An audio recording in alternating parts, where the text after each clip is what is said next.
আসসালামু আলাইকুম। আমি আতাউর রহমান শাহিন আইজুমে জুনিয়র ডাটাবেজ অ্যাডমিনিস্ট্রেটর হিসেবে আছি। আমি আমার গ্র্যাজুয়েশন শেষ করেছিলাম স্ট্যাটিস্টিক্স সাবজেক্টের উপরে। তো তখন থেকেই আমার ডাটা নিয়ে কাজ করার খুব ইচ্ছা, খুব আগ্রহ। তো এই রিলেটেড আরেকটু কাজ করার জন্য একটু খোঁজ নিয়ে জানলাম যে আইএসডিবি বিশ্ব নামে আরেকটা আইডিবির একটা কোর্স চলে, যেখানে হচ্ছে ডাটাবেজ ডিজাইন অ্যান্ড ডেভেলপমেন্টের। তো এটা হচ্ছে একটা ডিপ্লোমা 1 বছরের। তো আমি এই আইডিবির এই ডিপ্লোমার মাধ্যমে আমি এনরোল করলাম।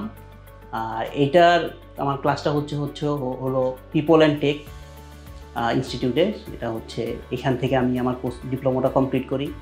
তো এই ডিপ্লোমাতে আমি মূলত ওরাকল রিলেটেড পড়াশোনাগুলো করেছিলাম। ওরাকলের বিভিন্ন অ্যাপ্লিকেশন সার্ভিসের ব্যাপারে আমাদের ফ্যাকাল্টি ছিল জাকিয়া সুলতানা ম্যাম, যিনি এই রিলেটেড খুব অভিজ্ঞ। তো কোর্স চলাকালীন সময়ে আমাদের PeopleNTech থেকেই সব কিছু হচ্ছিল। এর মধ্যে কোর্স শেষ হওয়ার সাথে সাথেই প্রায় আমি জবটা পেয়ে যাই। আমাকে আইজুমে রিক্রুট করা হয় ডিবিএ হিসেবে, ডাটাবেজ অ্যাডমিনিস্ট্রেটর। তো এখন বর্তমানে আমি আইজুমের পক্ষ হয়ে যে আইজুমের ক্লায়েন্ট পুলিশ হেডকোয়ার্টারে আছি। পুলিশ হেডকোয়ার্টারে যে বাংলাদেশ পুলিশের যে ডাটাবেজ, ওদের ডাটাবেজের আমি অ্যাডমিনিস্ট্রেটর কাজগুলো করে থাকি।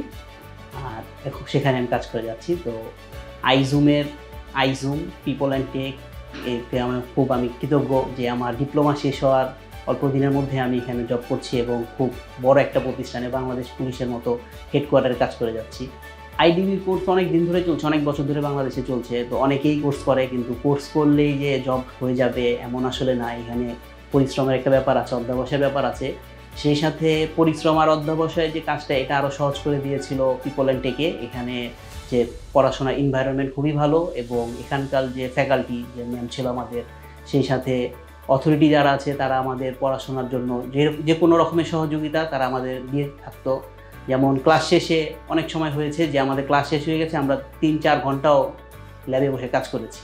এখান থেকে তাদের কোনো রকম বাধা আসেনি, বরঞ্চ আমাদের এনকারেজ করা হতো। তো এছাড়াও এখানকার যে এক্সিকিউটিভ আছে তারা সবসময় আমাদের সাহায্য করতো, বিশেষ করে ক্যারিয়ার ডেভেলপমেন্টের ক্ষেত্রে আমাদের কী করা উচিত না, এবং কিভাবে আমাদের পোর্টফোলিওগুলো সাজানো উচিত, সেভাবে আমাদের সবসময় হেল্প করতো কন্টিনিউয়াসলি। তো এই সব মিলিয়ে আমাদের খুব সহজেই আমার ক্যারিয়ার করতে সুবিধা হয়েছে, এবং আমি খুব সহজভাবেই যে আইটি রিলেটেডে আসতে পেরেছি, আইটিতে ডিবি হিসেবে কাজ করতে পারছি। ধন্যবাদ।